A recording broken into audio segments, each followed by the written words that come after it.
Hello, everyone, and welcome to another episode of I Am Christina DiArcangelo.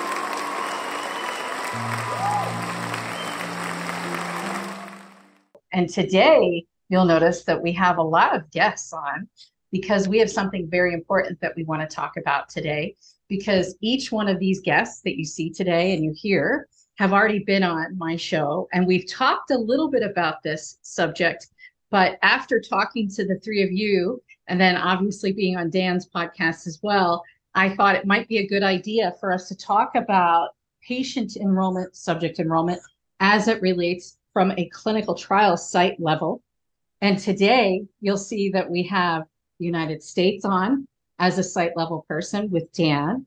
We have Poland and 10 other bordering countries that Anna is here to talk about. She's here from Poland. And then we have Pathik, who's here from India. So I am so honored to have all of you guys on today. Thank you for joining me. Thank you. It's our honor. Thank you very much for the invitation. Thanks for having me. Thank you. So where do we want to get started? What is it that kind of annoys you from a site level as it relates to when you get a protocol and you're expected to operationalize it? What are some of the things that are aggravating for you that you think we can do better from an industry perspective? And then we can just kind of go from there, if that sounds good for y'all. Sure. I mean, I don't want to hog up all the space, but I can go on forever. Let's start with the inclusion-exclusion criteria of these studies. They are unrealistic and increasingly so. Since I started in 2005, I noticed a huge increase in complexity. That's largely due to exploratory endpoints, I believe, and unrealistic expectations of these protocols written by scientists and MPHs and whoever else is writing these things, and probably ivory towers that are never connected, maybe never treated a patient in their lives, and then expecting us to find these patients just out in the doctor's offices, which rarely they don't exist. So that's like where I would start with my biggest complaint. I understand why it's done. Well, to some extent, I understand why it's done. But that's been my biggest complaint by far. Thank you, Dan. I can definitely understand your perspective on this topic because we've talked about it before. I've been responsible as a CRO to run studies that are of this caliber where even I'm wondering, well, how are we going to find these people, right? It's like trying to find a pink panda bear in New Jersey. They don't exist, right? So everybody knows that there isn't a pink panda bear, right? It doesn't matter where geographically you're sitting. There's no pink panda bear unless it's a cartoon. And I find that, in my opinion, some of these things that I've seen as far as the development of these inclusion-exclusion criteria, because, most of my time I've spent sitting in the sponsor side rather than being on the CRO side. That didn't start until 2010, really, technically. But I get hired a lot to come back in-house and fix problems when they don't enroll trials properly, which all stems back to how they design the trial to begin with and what their inclusion-exclusion criteria is. Anna, Pathik, what are your feelings on this inclusion-exclusion criteria issue? And if you can also bring up something that you find aggravating, I would really appreciate it if it's different than inclusion-exclusion. I may add a few comments here from my side. I am a medical professional from my background, and I am starting my career in clinical research as a sub-investigator and working together with research teams and looking at these criteria and protocols like medics. And of course, sometimes it really looks weird when you see some of the criteria that cannot be combined all together in one patient when it should be all together in one person, in one organism, as a whole bouquet of these diseases that the person always have here. But as we usually said, and in our industry now we're speaking that we need to listen to our patient's voice. And as I know that the last version of GCP, it is now also has some of these new notes about engagement of patient groups, patient advocacy into the development of protocols. So perhaps we're coming now to this stage when then finally the patient's voice will be heard and understood from the industry, as we have now. It's written in some way in this main document of our industry and in our clinical research trials as well. So yeah, I fully support this idea regarding the inclusion-exclusion criteria. And sometimes maybe we have some misunderstanding of the procedures, because they are sometimes created this protocol scheme of procedures in such a way that it's not possible to convince patients to participate in a clinical trial just to follow all of this procedure that seems weird for them and for medical professionals, with this frequency, with some specific amount of blood, I don't know, or something else that should be, or, for example, IMR that should be performed with some frequency that is weird. And this sometimes is a burden for our patients to agree to participate in clinical researches, even having all of this inclusion-exclusion criteria in place. I think sometimes as the sponsors develop the protocols, they don't look at the amount of time they expect these patients, to your point, Anna, to be there at the site. Some of these studies I've worked on in my career, especially oncology studies, my God, the patients there 9 hours, they're already sick, right? And they don't feel well, and they don't want to really be there, but this is their last hope, right, to participate in this clinical study in some patients' minds, right? Especially if the disease state is really bad. So if they're going to sit there for 8 or 9 hours, if they're able to still work, they're taking time off of work. If they can't drive, they have to then depend on someone to either pick them up and take them, or maybe the sponsor allows a stipend for a taxi or a Lyft or whatever type of transportation is allowed in your country. So I completely agree with you. And, you know, when I have my advocacy hat on, which is separate than my clinical research hat, these are the things that we try to advise our sponsors on is, listen, they're not going to sit there for 9 hours, and they need to eat something also. Like, what are you going to do about that? Pathik, your thoughts? Yeah, no, I completely agree with whatever was said. You know, these are sometimes we work with global pharma, and there's one protocol across the world. And, you know, many times, in India, we have different, genetic makeup, everything's different. So there has to be a little bit tweaks allowed to the protocol, which if our IRB brings it up, it generally doesn't get passed. The other thing which Dan brought up is about complexity increasing and unrealistic expectations. You know, I can remember an instance where we were working with a global pharma company, and for some reason it was a competitive enrollment, very, very tight timelines. We had to do 10 patients in 3 months for an RA study. And in the first month, I get a call from the VP saying, what's going on? You've only enrolled 3 patients so far. There's this other site which has done 12 patients. Where are you guys? And, at the end of 3 months, we did enroll 9. We couldn't do the whole 10. And the other site did 25. But you won't believe this. About a couple of months later, the VP calls me back and said, there were enrollment issues with that site.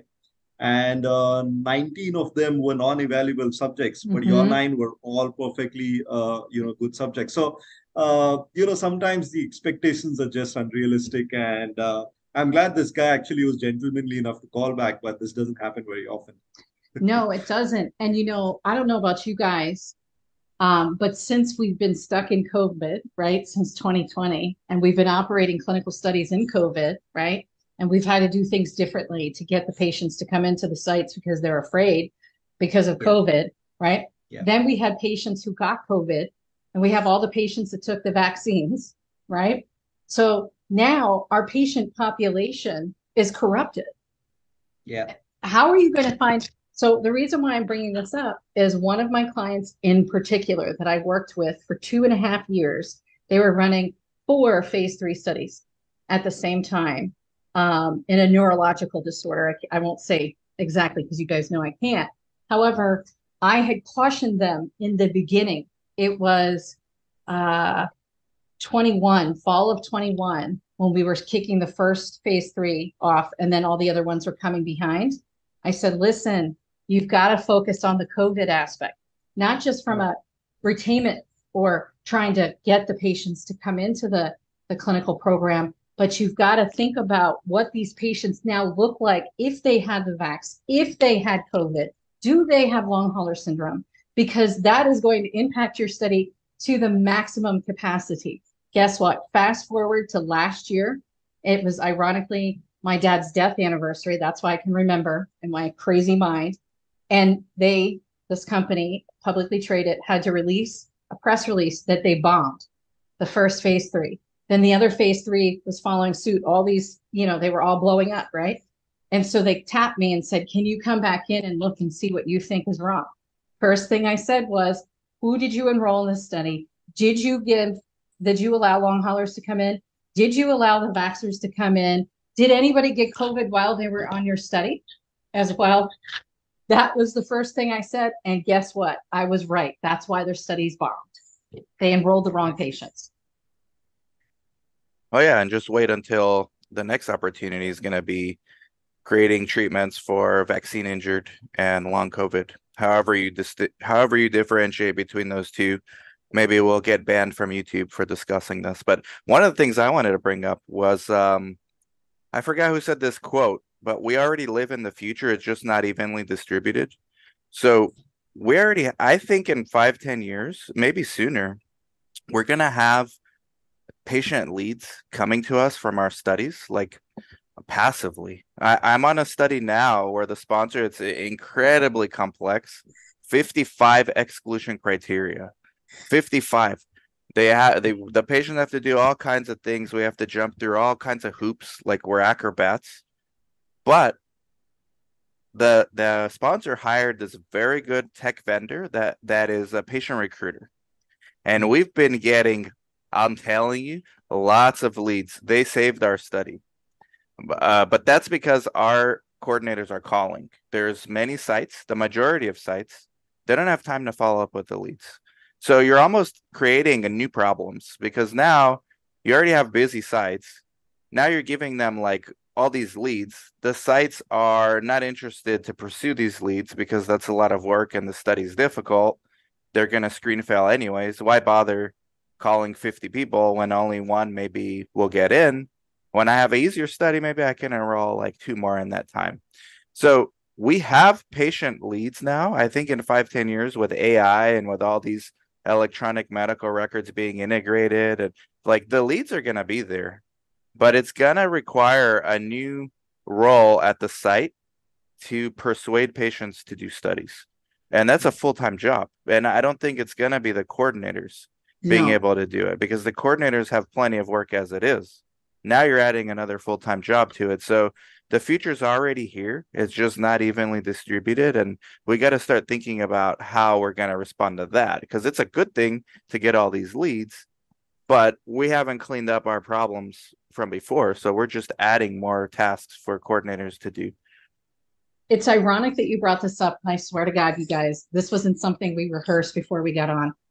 But this is why APA opened up the wing to start recruitment to help sponsors, right? The last study that we sat on, which, all the press came out when we were successful and we met our endpoints and decreased pain 77% after day 90. That was pretty huge, right? What we did was we had the electronic capacity through Spectral because we have bots that can help find patients, right? And we have Canabot and DrBot that talk to patients and pre-screen. So what would happen is we would get a hot lead to APA. APA then would spend almost an hour on the phone with these patients because you guys get it, why it would take about an hour, because we're trying to listen for things they don't necessarily know to tell you. These are uneducated people. They don't work in this space, right? It's our jobs to help provide them with education and comfort in this process without looking like we're trying to force them to come into a clinical trial and violate their rights, right? So what we did with that was APA would have the schedules for the sites. So if we had people that were ready to come in after we did our next round of discussions, they got scheduled immediately into the clinical trial sites. The study coordinator didn't have to do anything. Now, once they got to you, now you have to do your job, right? And you've got to reschedule them back in and all that good stuff. But we gave everything to you hot and everybody was scheduled in for you. It was like a concierge. That's the future. Yeah, that's the future. That is the future. I completely agree.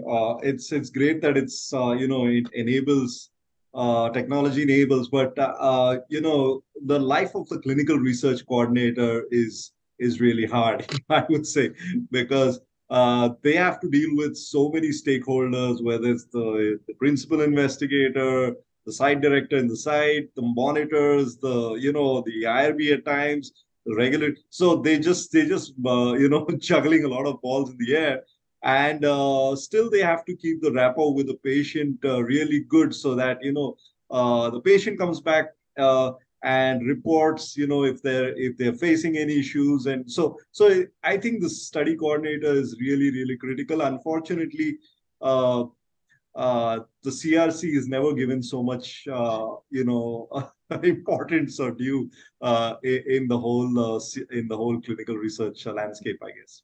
Yeah. CRO role will be limited in the future, I think. At least the CROs that we know it, the top 5, or however Yeah. many there are after the mergers. But yeah, that'll be different. Yeah. Yeah, and that's why they're coming to these decentralized clinical trials, that this will be the future as well, and it will be the combination. I agree with all of you with some of this approach in patient recruitment, in patient engagement activities, because in any case, it should be the delegation of responsibilities. Otherwise, none of the research team members will be not able to perform with a high quality, with a high speed, their duties. So this should be this delegation, and of course the separate work with patients, and especially maybe for this decentralized, more remote activities, more remote work that will simplify the cooperation inside research team and with patient community as well. Yeah, I think the technology aspect, what we've learned in COVID is that we need to make sure our technology is bumping, right? That we're helping these patients, because when we can't find the patients because we don't know what's wrong with them because of something that happened to them medically, that's a problem, right? And then the patients that have to stay on until they die, those poor people, I remember working on those kinds of studies, and you didn't know if the person was alive or dead, right? Half the time you're waiting to figure out from the site if they know what happened to subject 29 and if they're still here or not.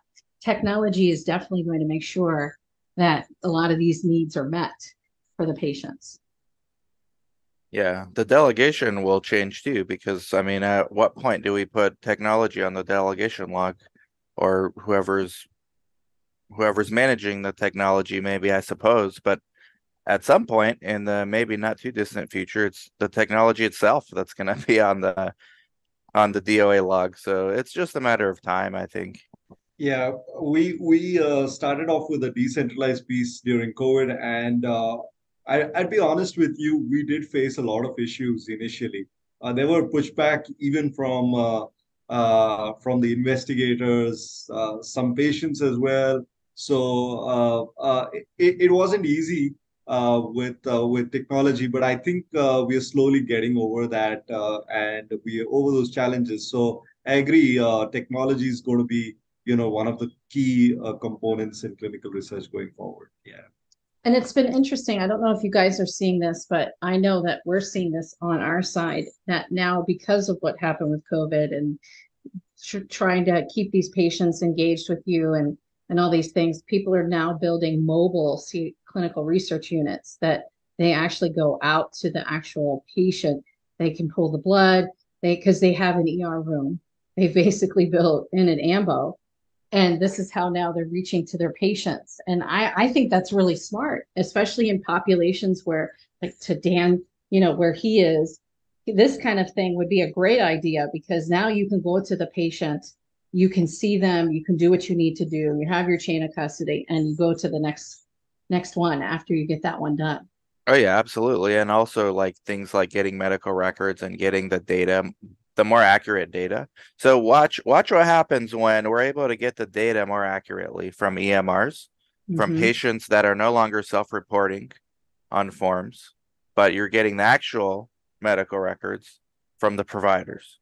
And look what happens to the recruitment rates when you're no longer putting patients in based on their self-reported medications and medical history. You're going to start excluding way more people. So tech is going to help a lot, but it's also going to make things a lot more difficult when it comes to recruitment and randomization, most importantly. Screen fail rates will increase. Mm-hmm.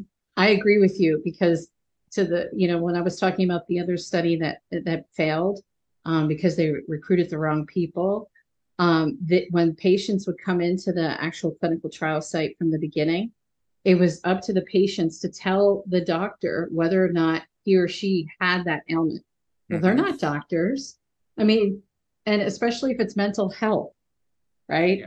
Your chips are already stacked against you as a clinical trial site, right? You've got to believe with what the patient says, but sometimes they've forgotten what they've said 2 minutes ago, right? Because they have brain fog or whatever else is going on with them. So it's very hard to work in those types of TAs, therapeutic areas, when you're in the space where you have to listen to the patient and you don't have access fully to the EMR. Yeah, absolutely. We have one of my sponsors for my podcast, Creo. They're rolling out a product very soon. In the United States, 90% of the electronic medical records are the same 5 providers. And they've got to deal with all of them, to where once the patient signs the consent form and the authorization to release medical records is included, the site doesn't have to do anything. The records from this patient, no matter where they are seen, automatically appear in the source.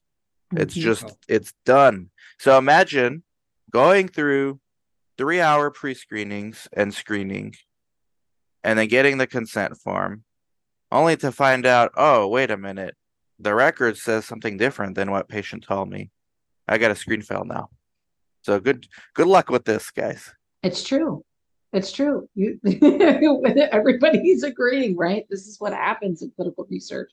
And then you as sites try to explain to the sponsor, these are the things that are happening. These are the patients we saw. These are the patients we had to kick out for all these reasons. You're always under the gun to prove that you're doing what you're supposed to be doing, when it should be like a peanut butter and jelly approach. We're in this together, right? So if a site tells you, or your sites tell you, that there's a problem and that they're seeing this, you should be paying attention to those trends and make a change. Because they don't want to. They often don't want to. I mean, in the case of the small biotechs, they have investors that are waiting for the quarterly reports.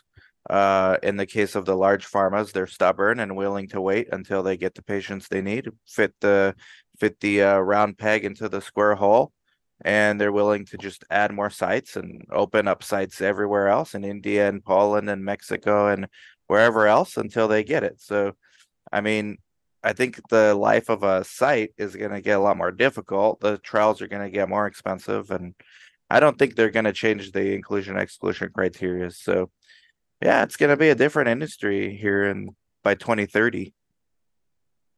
I'm certain it's going to be, yeah.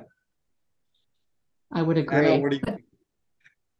But at the same time, we should remember, I don't know how it's in the US, but in Europe, if we're speaking about decentralized clinical researches and all of these mobile units, clinical research units, the European regulations and legislation is not ready for such a huge wave of this approach in clinical research, because I'm now working more with European sites in different countries, and we have this decentralized approach and few studies that are going to start, and we see a lot of problems on the regulation level with ethical committees, with everything that is going to be done smoothly and quickly, but it's also a huge burden to continue and to start this type of clinical research. So perhaps it will come. I know that it's more common in the UK, in the United States, but Europe is not ready to start such type of activities.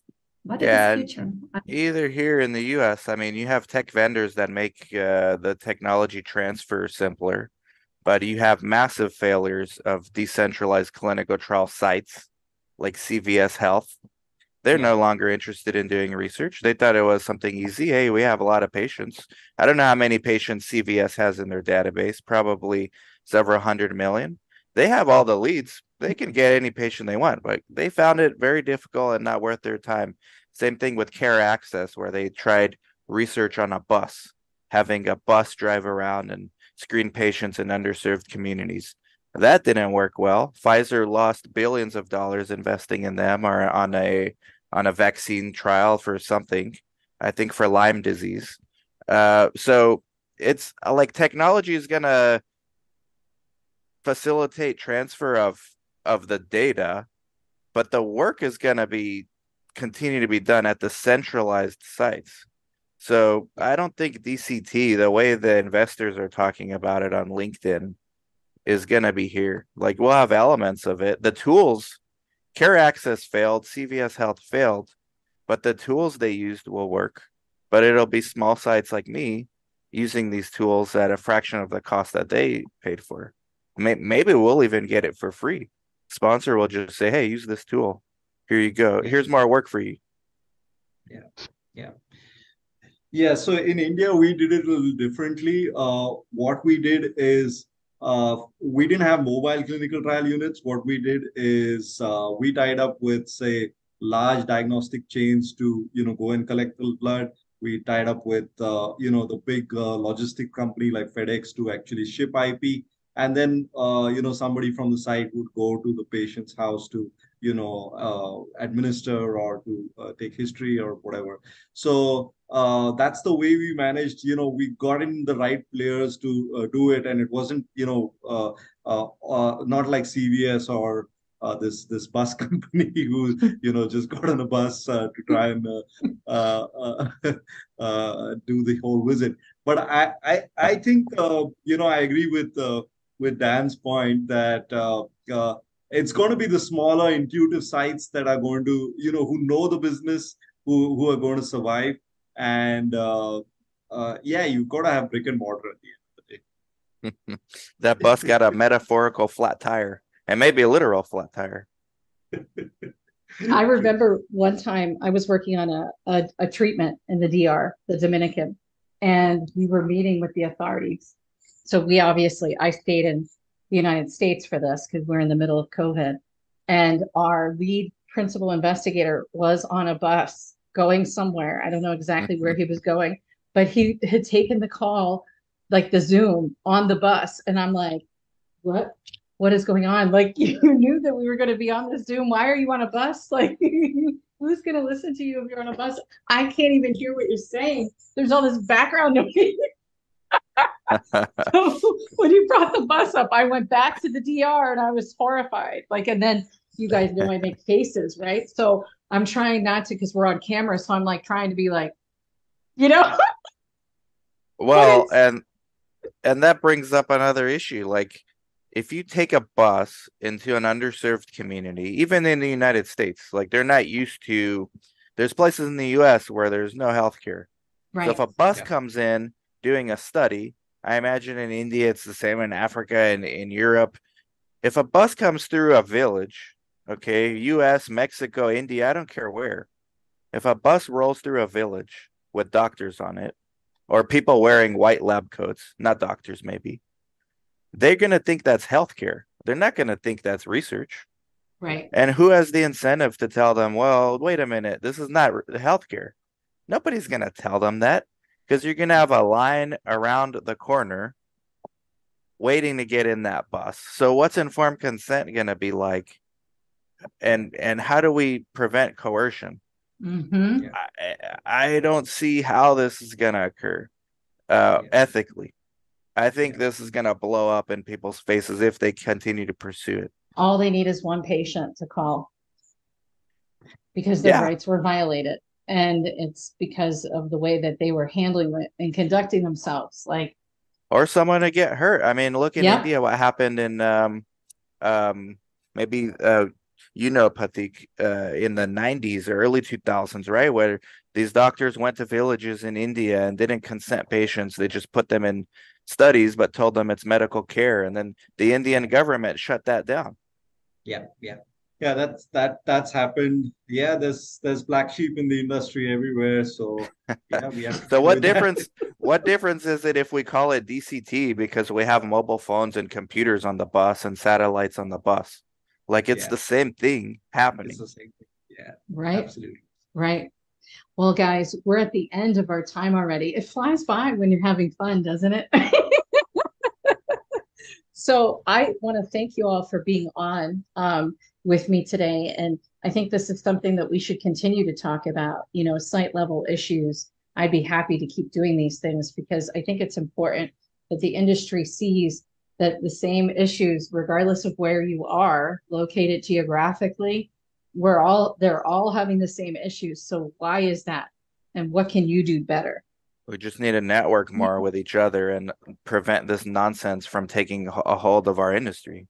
I think the small companies are the new big. And if you want to talk about decentralization, we should talk about small sites, small business owners like all of us here connecting. That's decentralized trials, not some AI that's going to go on a bus and enroll people in a research study where they think it's treatment and other kinds of nonsense. We're all in the one boat. We are all together. Our patients, research site, CRO, and sponsor. In any case, from all of our activities will depend the outcome of our mission and industry, what we are doing and why we start to do this. That's right. Why are we doing it? What is our why? Our why is to help people feel better safely. Don't break any laws in doing it. Yeah, be a human being. SaveOurSites.com. Everybody should check it out. Yeah. Yeah, no, you're right. Well, thank you all for being on today. I really, really appreciate it. And as always, we say, remember, we are the same. I am Christina DiArcangelo. Thank you for joining.